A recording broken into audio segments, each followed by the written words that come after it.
এই তুই কি ডারে? হ্যালো গাইস, তো আজকে আমি চলে গিয়েছিলাম শ্যামলী সিনেমা হলে মেগাস্টার সাকিব খানের তুফান সিনেমাটি দেখতে। রায়হান রাফি পরিচালিত, দেখতে খুবই ভালো লাগছে। তো গিয়েই আমি প্রথমেই টিকিট কাটলাম। টিকিট দুই ধরনের ছিল, ডিলাক্স আর প্রিমিয়াম। তো আমি প্রিমিয়ামটাই কাটলাম 350, ডিলাক্স 250। তো দেখবো যখন ভালোটাই দেখি, সুন্দর করে দেখি।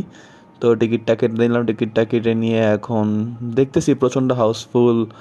কি বলবো, যে পরিমাণ ক্রেজ, মানে টিকিটই পাওয়া যাচ্ছে না এখানে ওখানে।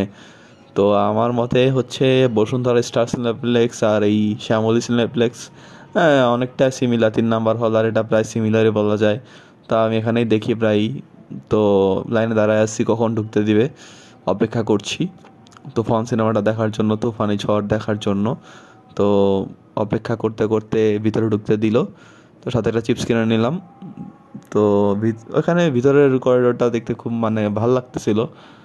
শ্যামলী সিনেমা হল কিন্তু এখন সিনেপ্লেক্সের কোনো অংশে কম নয়, সিনেপ্লেক্সই এটা। তো সিনেমাটা শুরু হবে।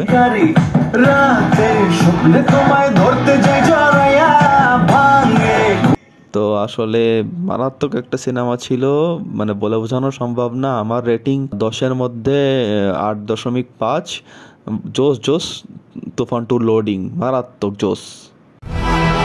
তুফান হতে অ্যাটিটিউড লাগে, চোখের দৃষ্টি লাগে, অ্যাকশন স্পিড সব লাগে।